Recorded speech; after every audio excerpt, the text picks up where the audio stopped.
Big news today is Justice Stephen Breyer says he's retiring. Fucking thank God. Hold on here. We're going to watch this NBC News piece. Guess this was the announcement earlier today, but now there might be a little wrench get thrown into the plans. We're going to talk about that here in a second. Developing story for us, Mike. So obviously this is not going to be a surprise to the White House. They would have known about this, known that this was coming, as it seems this decision was made in last. I would hope they were pressuring him the whole time. Anything that you're hearing on the ground there near the White House about this announcement, about this retirement, and about what may come next? Aaron, as you talk to a lot of reporters who are spending half their time looking down at their phones, let me be the latest, because we have gotten an initial reaction from the White House in the form of a tweet from Press Secretary Jen Psaki, and I'll read it to you. She says it has always... We're going to hear what Psaki had to say here in just a second. Justice if and when they decide to retire and how they want to announce it, and that remains the case today. So we have no additional details or information to share from the White House. So that is the initial read from the White House officially. But let's step back because, as you say, President Biden has been preparing for this. Yeah, this is not official yet. According to the reporting, he is expected to announce it tomorrow. This moment for, you could really say decades, given his history, as Ali laid out, as the former chairman of the Judiciary Committee, but specifically as it relates to Justice Breyer's seat. That sounds kind of nasty that tastes like Fruity Pebbles, but I drink fruity tea all the time. Then President-elect Biden's closest advisor, including Dana Remus, who's now the White House counsel, Bob Bauer, who is a former White House counsel, did a presentation for him during the course of the transition about potential Supreme Court picks. Now, there wasn't a vacancy at the time, but the reason they did that was to... RB, welcome. We, of course, remember that as a candidate, Joe Biden made something of an unusual promise. It was at the debate in the primary before South Carolina. He said emphatically, clearly, that he would choose a black woman should a vacancy occur on the Supreme Court. So it was important during the transition period for the president's advisors to begin laying out who might be... Let's talk about who might be the replacement. I've got the top candidates right here, the front runners for Biden's Supreme Court pick. Two highly accomplished black female judges, Ketanji Brown Jackson, a judge on the D.C. Circuit Court of Appeals, and Leondra Kruger, a justice on the California Supreme Court, are seen as the early front runners to replace retiring Supreme Court Justice Stephen Breyer. Jackson is a powerful federal judge with a record that progressives feel they can trust. Kruger was a highly regarded litigator and has carved out a reputation for working well with conservative judges. Biden pledged during the 2020 campaign to make a black woman his first Supreme Court nominee. The early chatter in Washington's liberal legal circles has focused intensely on Jackson and Kruger, but additional names are sure to surface as the actual process of picking a nominee gets underway. If he gets another pick, Garland probably will end up on the court. I mean, fuck, they need to pack the court. Now, Jen Psaki was asked about the retirement during today's press briefing. Something that you heard the president say, and I also said over Twitter. It's always been the decision of any Supreme Court justice, if and when they decide to retire, how they want to announce it, and that remains the case today. So we are not going to have additional details. You are always welcome to ask any questions you like at any time, and there's a lot of news out there, but I just wanted to say that at the top. Josh, go ahead. Thanks, Jen. Two subjects. So let's say hypothetically, a Supreme Court justice was to retire and announce it on his or her own terms. Does President Biden plan to honor his pledge to nominate a black woman to the court? Well, I've commented on this previously. The president has stated and reiterated his commitment to nominating a black woman to the Supreme Court, and certainly stands by that.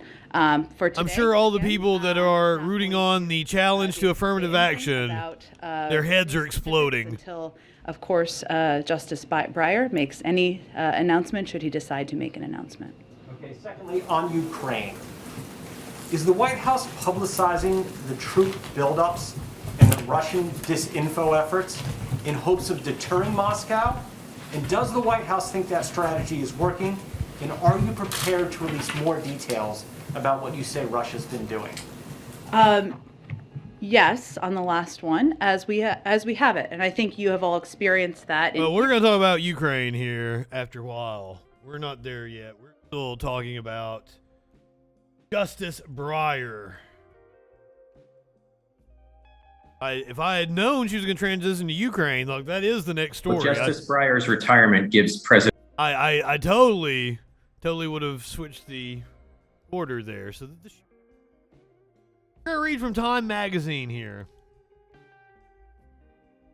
In moments of widespread media reports that Supreme Court Justice Stephen Breyer will retire when the current term ends this summer, the Washington parlor game of making a short list of judges President Joe Biden might consider to replace him began.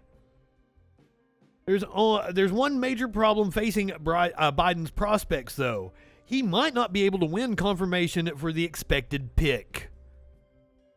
So much of influence in Washington isn't in the press conferences or performative turns on cable news. The real power comes from mastering the process by which it is transferred, accumulated, and defended. And when it comes to managing a generational shift of power in America's judicial system, no one has proven more adept than Senate Minority Leader Mitch McConnell.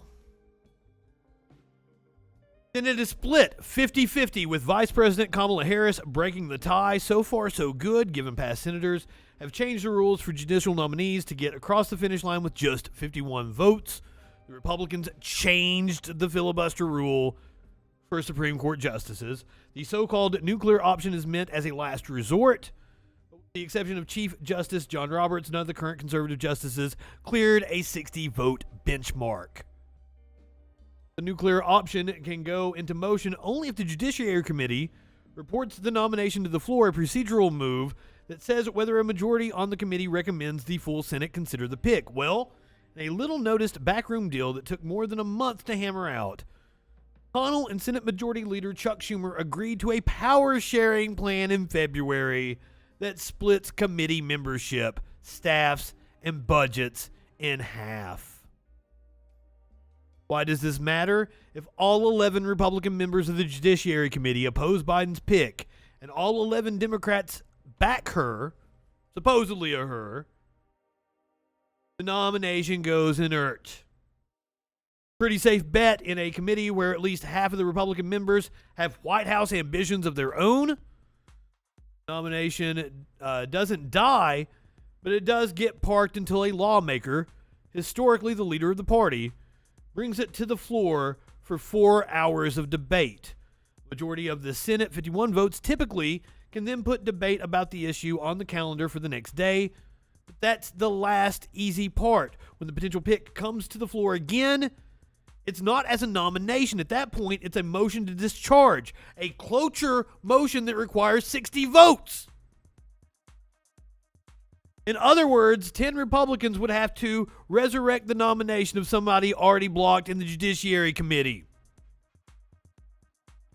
Given that this is an election year and Republicans have historically shown they're not willing to give Democrats any wins on the Supreme Court in such a politically charged environment, there's a good chance that Biden's nominee spends her summer waiting for invites that never come from GOP lawmakers, asking her in for typically cordial and informal coffees. So, yes, Biden may get to nominate a pick for the Supreme Court, but there is no guarantee that the full Senate will take it up. After all, McConnell successfully rejected Merrick Garland's nomination in 2016 and waited for Donald Trump to win the White House to install a replacement for Antonin Scalia. McConnell narrowly carved out selected history and dug his heels in that he wouldn't bring Garland up for a vote. There was simply nothing Democrats could do about it.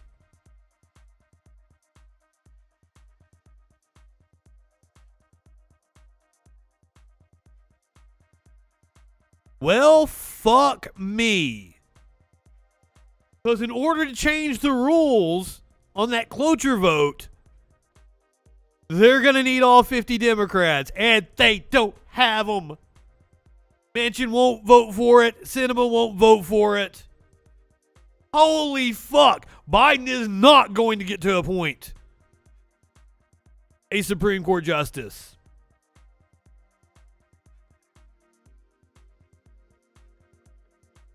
Who are the members of the Judiciary Committee?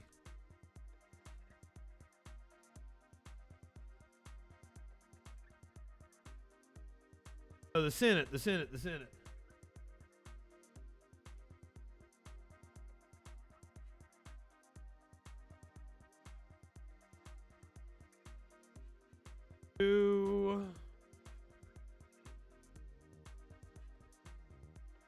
Do I see a Republican that would no, holy shit. Lindsey Graham, Mike Lee, Ben Sass, Tom Cotton, Tom Tillis, John Cornyn, Ted Cruz, Josh Hawley, John Kennedy, and Marsha Blackburn. Not a one of them is going to budge. There's not a Murkowski or a Collins that would do the right thing. Fuck. They're fucked. Grassley is possibly the only one, and I doubt he'd do it. Wow.